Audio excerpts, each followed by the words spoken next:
বন্ধুরা, বর্তমানে যারা ভারতের ভিসা প্রার্থী রয়েছেন, আপনাদের জন্য বড় একটি সুখবর রয়েছে। আপনারা জানেন যে এই ডিসেম্বর মাস থেকেই ভারতের সকল ক্যাটাগরির ভিসা স্বাভাবিক হয়ে যাওয়ার কথা ছিল এবং ট্যুরিস্ট ভিসার স্লট দেওয়ার কথা ছিল এবং মেডিকেল WNT ভিসা সকল আগের মতো স্বাভাবিক অবস্থায় পৌঁছে যাওয়ার কথা ছিল এবং সেই মতোই তারা কর্মী নিয়োগের কাজও এগিয়ে নিচ্ছিল। কিন্তু আপনারা সবাই জানেন যে গত কিছুদিন যাবৎ ভারত ও বাংলাদেশের মধ্যকার সম্পর্কের অনেকটা অবনতি হয়েছে এবং গত 2 দিন আগে ভারতের আগরতলায় বাংলাদেশের পতাকা পোড়ানো সহ তাদের উপ হাইকমিশনের হামলার প্রতিবাদে বাংলাদেশের নানান জায়গায় নানান মানুষ বিক্ষোভ করেছেন এবং এর জের ধরেই অনেক মানুষ ভাবতে বসেছেন যে এবার হয়তো ভারত ও বাংলাদেশের মধ্যকার সমস্ত রকমের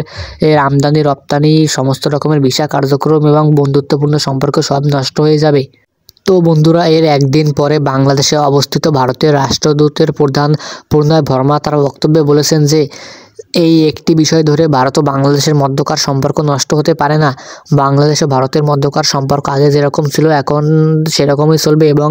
বাংলাদেশ ও ভারতের মধ্যে যেসব চুক্তি আমদানি রপ্তানি সহ ভিসা কার্যক্রম সকল প্রক্রিয়া স্বাভাবিক থাকবে। কিন্তু বন্ধুরা, বর্তমানে দুই দেশের সম্পর্কের অবনতি দিন দিন বেড়েই চলেছে এবং যত সময় যাচ্ছে তত দুই দেশের মধ্যকার সম্পর্কের অবনতি লক্ষ্য করা যাচ্ছে এবং এর জের ধরেই অনেক মানুষই আশা করছেন যে